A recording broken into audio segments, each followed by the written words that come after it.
everybody. I hope everyone's doing well and everyone's staying safe and healthy.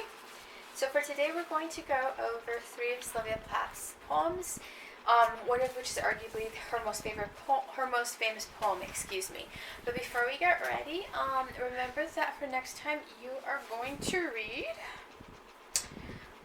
Kurt Vonnegut's Harrison Bergeron. It's a fairly short story. I think you all enjoy it.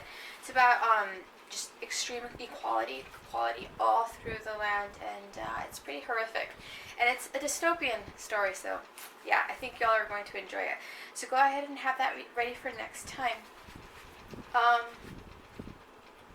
Yeah, sorry about that. So before we get to the story, today's book is my husband's laughing already because I'm going to show this one. It's this one. It's Imzadi. It's a Star Trek novel. Yes, I do read Star Trek novels. So for as long as we were dating, my husband tried to pique my interest to watch Star Trek, and I would not. I refused to. Flat out refused to.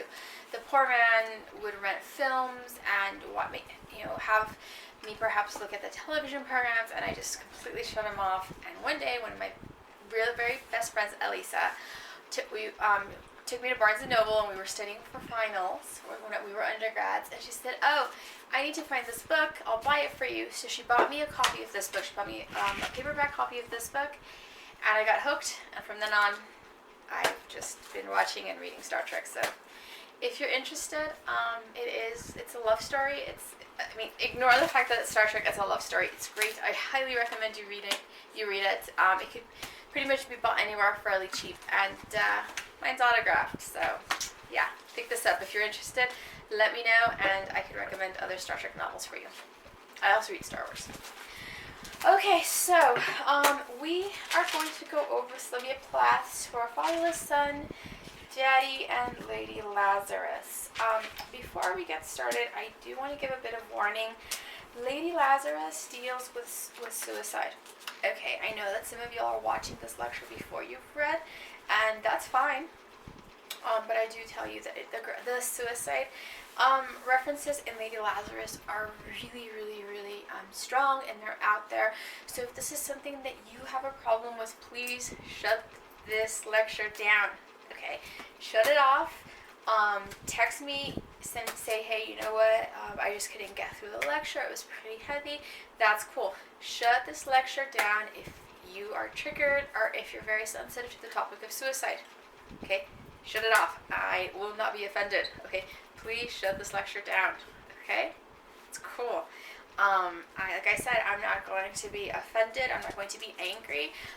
We can discuss what else you can do in the form of a discussion. Okay? So please, okay, like I said, the last time I'm going to say this before we start the poems, if you have any triggers or any issues with suicide and mental health, sorry, pitter-patter of little feet. It's either kids or dogs, and I think that's a dog. Hey, Leia. If you have any issues with suicide, if you have problems reading it, if you just feel you cannot handle it, this lecture should just be turned off, okay?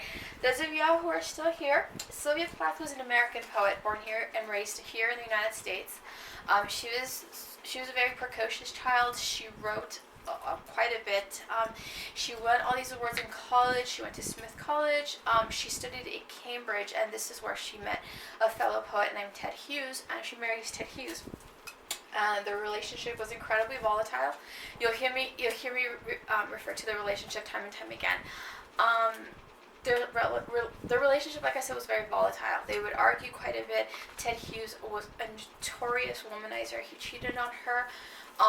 One of the times that he cheated on her, Sylvia actually, she separated legally from him, so she lived in a flat in London with their two children, Frida and Nicholas.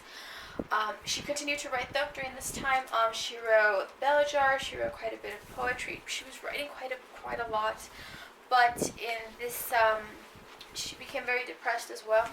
Okay, but she had broken off the relationship with her husband. She was raising 2 children on her own. It was really hard.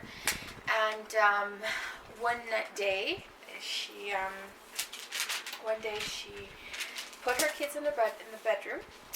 Nicholas was 9 months old, I believe. No, Nicholas was a year old. I think Frida was 2.5. She put them in a bedroom, sealed up the windows, sealed up the doors, took sleeping pills, stuck her head in an oven, and killed herself at the age of 30. It was incredibly tragic. Ted Hughes was absolutely devastated by this loss. And when you are reading Sylvia Plath, or you're reading any criticism of Sylvia Plath, Ted Hughes gets a really bad reputation, and to a certain extent he does deserve it. But I was one of those. Like, I was definitely one of these Ted Hughes haters. But the more I've read about Sylvia, the more I've grown up, I've sort of realized that, marriage, it takes two to tango in marriage, okay? And I'm not saying that Ted Hughes was, I'm not saying that Sylvia Plath was an angel, because she wasn't an angel, but neither was Ted Hughes, okay? So Ted Hughes, one of the reasons a lot of people don't like him is he takes up and destroys Sylvia Plath's last journal. He didn't want their children to read it. He loses another journal, and he really has a tight grip on what is to be published from Sylvia Plath's works.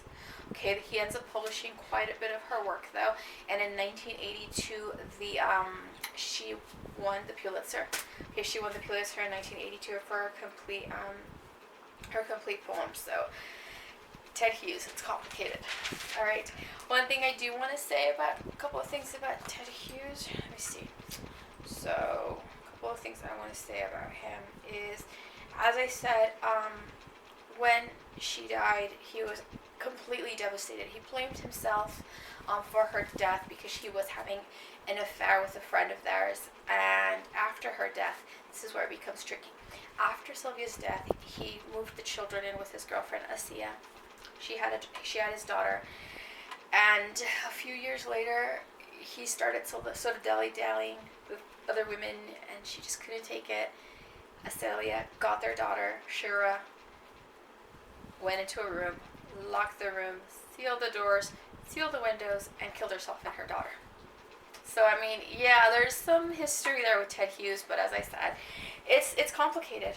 It is complicated. When Hughes died, and when Sylvia Plath dies, and Ted Hughes has to take care of their children. Okay, he wrote this poem. This is a part of the poem that he wrote. Your son's eyes, and he's talking to Sylvia. Your son's eyes would become so perfectly your eyes, became wet jewels, the hardest substance of the purest pain, as I fed him in his high chair. Okay, so Ted Hughes really was. I want to tell you all that he wasn't this horrible person some feminists portray him to be. Sylvia is not this angel feminist portray her to be. Okay, it's complicated, and I want y'all, if you take anything away from this lecture, is to understand that this relationship that they have and this vilifying of Ted Hughes is it's just completely wrong. Okay, his children loved him. His children spoke very highly of him. His last wife did as well. He was poet laureate in England. I mean, he has a very good reputation, and we should have just sort of let the dead be the dead, and just approach Sylvia Hughes with a very clear mind. Alright, so that being said, we are going to begin with For a Fatherless Son, which is found on 3052. This is the shortest and arguably the most approachable of the poems that we read. Lady Lazarus and Daddy are going to be a little longer to get through. Okay, so Fatherless Son, 3052. You will be aware of an absence presently, growing beside you like a tree. A death tree, color gone in Australian gum tree, balding, gilded by lightning and illusion, and a sky like a pig's backside, and utter lack of attention. But right now you are dumb, and I love your stupidity, the blind mirror of it. I look in and find no face but my own, and you think that's funny. It's good for me to have you grab my nose, a ladder rung. One day you may touch what's wrong, the small skulls, the smashed blue hills, the god-awful hush. Till then your smiles are found money. Alright, so this is fairly short poem, like I said. This was written during the separation from Ted, and most critics, myself including, will say that this is a poem that is written for Nicholas, or with Nicholas in mind, right? Because at this rate, Ted and Sylvia have separated. Sylvia's taking care of the children by herself. Ted is coming in and out, but obviously it's just the three of them. Okay, and at the beginning, we see this, right? For a fatherless son, you will be aware of an absence presently. Okay, so hey, your dad's not going to be around, but look at the way she describes absence, because absence, we feel, it's not here, right? The absence of my phone, the absence of my tea, or my medication.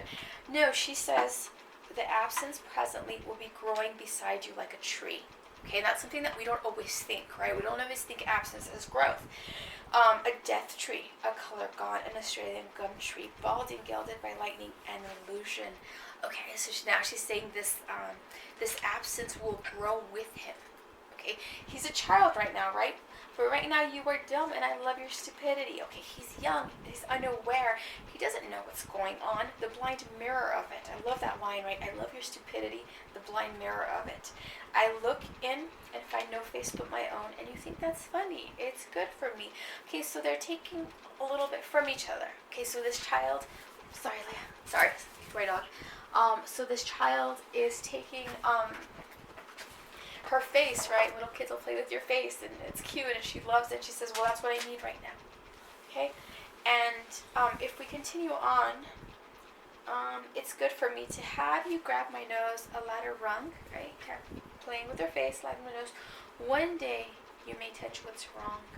The small skulls, the smashed blue hills, the god-awful hush. Till then your smiles are found money. Okay, so right here, she's basically saying him, you know what, you're bigger than your father, you're better than your father, you're here with me, okay? One day you'll know what's wrong, right? She says, one day you're going to find out what's wrong. The small skulls, the smashed blue hills, okay, the god-awful hush. You see this imagery of violence coming up. You're going to know what's wrong, but till now, right now, you're innocent, you're dumb, your smiles are all I need. Okay, so yeah, this is a poem that is definitely written to have in mind a child whose father, in this case, has left him. Okay, and this was something that was very serious. Sylvia's family and Sylvia's friends, they were furious at him. How dare he leave his wife? But yeah, like I said, this is it's a sad poem, but it's a very simple poem. And like I said, it's one of the poems that a lot of people like to read about Sylvia Plath because it's not as heavy as her other ones. Okay, not saying that a fatherless son is not something that to be taken seriously. It is, but as you'll see, compared to Lady Lazarus, this is a pretty mild poem. All right, so I hope you all enjoyed this poem. Very simple, like I said, but it is anyone who's ever lost someone. Okay, at this point, forget fatherless son. It could be to a motherless child, to a fatherless child, whatever. Anyone that has ever lost anybody can understand what that's like, right? You're aware of an absence that is growing beside you. Okay, and up until the day you die, that absence will keep growing. And I think that's something very sad, but think about that, okay? I want you all to think about that and maybe have that in mind for your discretion. Okay, so let's do Lady Lazarus. Not that it's easier, but it's a lot more compact, and I don't want to interrupt I don't want to interrupt the lecture halfway through. So last time I'm going to say this. If you have any issues with suicide or any problems listening to a poem that is mirrored in suicide, please shut this lecture down and text me, okay? Thank you. Alright, so 3055, Lady Lazarus. This is perhaps the most famous of her poems. You'll never forget Lady Lazarus once you read it. I have done it again. 1 year in every 10 I manage it. A sort of walking miracle, my skin, bright as a Nazi lampshade, my right foot a paperweight. My face, a featureless fine Jew linen. Peel off the napkin, oh my enemy, do I terrify? The nose, the eye pits, the full set of teeth. The sour breath will vanish in a day. Soon, the flesh, the grave cave, it will be at home on me. Am I a smiling woman? I am only 30, and like the cat, I have 9 times to die. This is number 3. What a trash to annihilate each decade. What a million filaments the peanut crunchy crowd shoves in to see them unwrap me hand and foot. The big striptease, gentlemen, ladies, these are my hands, my knees, I may be skin and bone. Nevertheless, I am the same identical woman the first time it happened. I was 10. Was it an accident? It was an accident. The second time I meant to last it out and not come back. I rocked shut as a seashell. They had to call and pick up the worms off me like sticky pearls. Dying is an art. Like everything else, I do it exceptionally well. I do it so it feels like hell. I do it so it feels real. I guess you could say I recall. It's easy enough to do it in a cell. It's easy enough to do it and stay put. It's the theatrical. Come back in broad day to the same place, the same face, the same brute, amused shout. A miracle! That knocks me out. There is a charge for the eyeing of my scars. There is a charge for the hearing of my heart. It really goes. For there is a charge, a very large charge, for a word or a touch or a bit of blood or a piece of my hair or my clothes. So, Herr Doctor, so, Herr Enemy. I am your opus. I am your valuable, the pure gold baby that melts into a shriek. I turn and burn. Do not think I underestimate your great control. Ash, you poke and stir. Flesh, bone, there is nothing there. A cake of soap, a wedding ring, a gold filling. Herr Doctor, Herr Lucifer, beware, beware. Out of the ash I rise with my red hair, and I mean like air. Alright, so this is a pretty heavy poem, isn't it? Incredibly heavy. We're going to sort of try to split it up in stanzas. The stanzas are very short, and I hope that you saw that the language is very choppy. Okay, this poem is very, very choppy. Unlike Daddy, that goes on into long stanzas, this one is boom, boom, next, right? It's not even complete sentences, it's just phrases. Okay, and she means it to be that way. Okay, because she would write, and many people who suffer from mental health will tell you that a lot of the times when we're trying to live, okay, life comes very choppily in spurts, okay, and she actually wrote this poem because with that in mind. Okay, so if we look right now at the beginning of Lady Lazarus, I have done it again. 1 year in every 10, I manage it. Okay, that's obviously making reference to her suicide. Okay, to suicide attempt. She's done it again. Okay, the last attempt that, of course, was successful. That was not her only attempt. Okay, this was Sylvia Plath suffered with a great deal of mental illness. Her depression was absolutely the worst. I just don't want you to keep that in mind. She was a mentally ill person. Okay. A sort of walking miracle, my skin. Okay, this is very grotesque. The images that she brings up, bright as a Nazi lampshade. I hope you all know what that's a reference to. Okay, if you all don't, the story goes that some Nazis, that a particular Nazi, I don't remember, I think it was Elsa Koch, would cut out skin from dead Jews and make them into lampshades. Okay, the historicity of that has been questioned, but that's what she's making reference to. Okay, my right foot is a paperweight, my face is a featureless fine Jew linen. Okay, so these are very, very grotesque, very heavy ways of describing herself, right? But she says, I'm a walking miracle. Okay, she survived this much.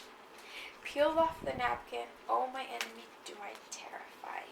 Okay, so the thing is, and one of the reasons I love this poem is, we've talked this over in class, okay, we need to have an open discussion about mental illness. Okay, if we don't, otherwise we're going to be stuck, like now, sort of mirrored in these ideas of what mental illness is and isn't.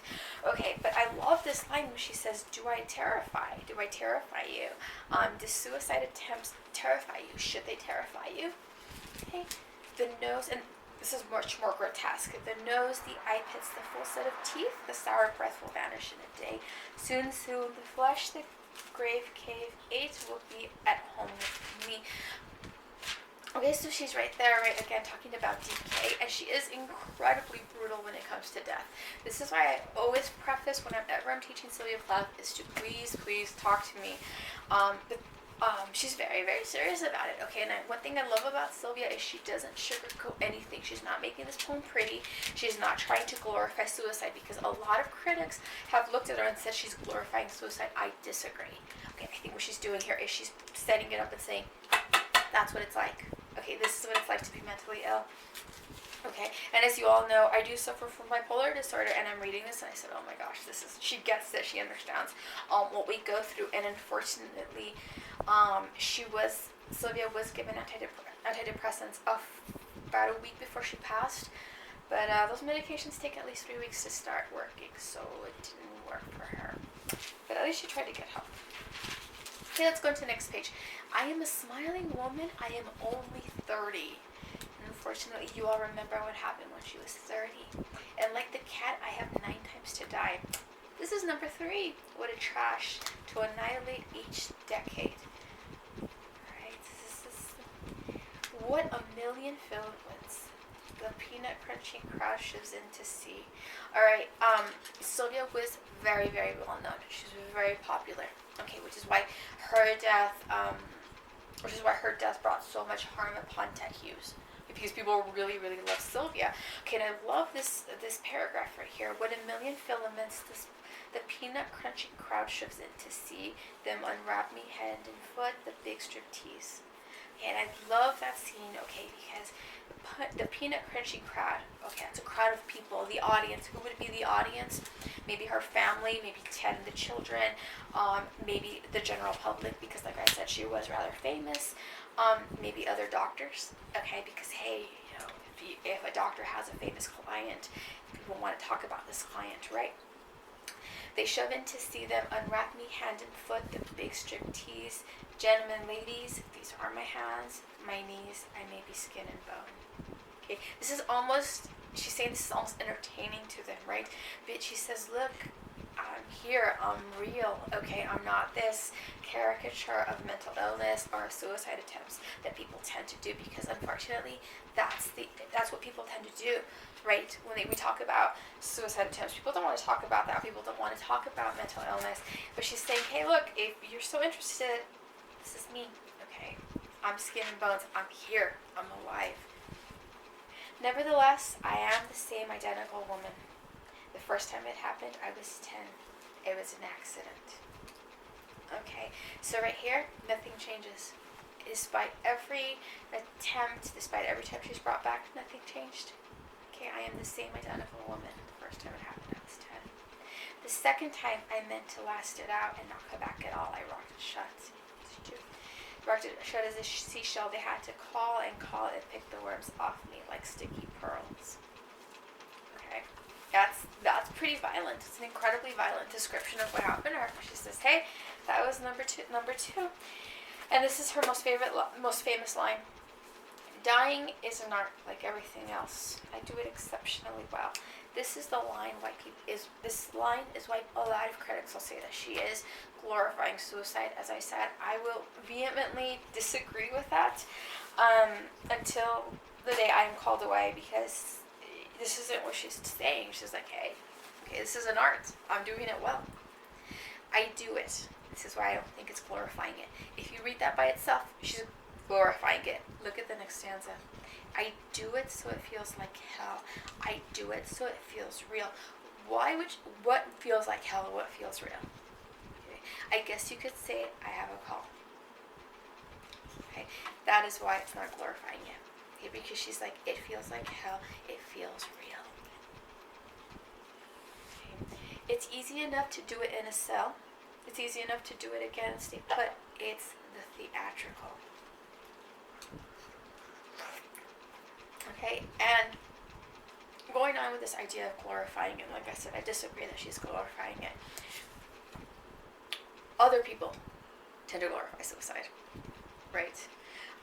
Right now there's this idea out in the public that a certain very well-known figure didn't commit suicide in jail, but she's saying, hey, it's easy enough to do it there.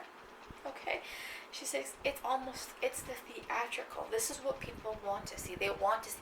She says, I am not glorifying suicide. The people around me can glorify suicide.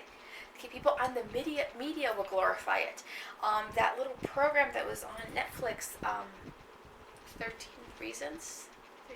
13 Reasons Why. Thank you. 13 Reasons Why. People were saying that did glorify suicide, and people really talked about it, but we're not talking.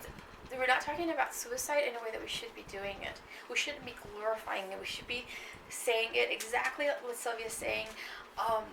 That doesn't happen, okay? The public has this love-hate relationship. We don't want to talk about suicide, but when it happens, it's glowy, it's rosy. People will talk about the person who committed suicide in such positive ways. As I told you, this seems to be a very American way to do. But Sylvia would say, don't. What are you doing? Don't do that. Come back in broad day, the same place, same face, the same brood, amuse shout. It's a miracle that knocks me out. There is a charge. There is a charge for the eyeing of my scars. There's a charge for the bleeding of the hearing of my heart. It really goes. And there is a charge, a very large charge, for a word or a touch or a bit of blood or a piece of my hair or my clothes. Okay, and I really, really, really do love this because they are putting her back together again, right?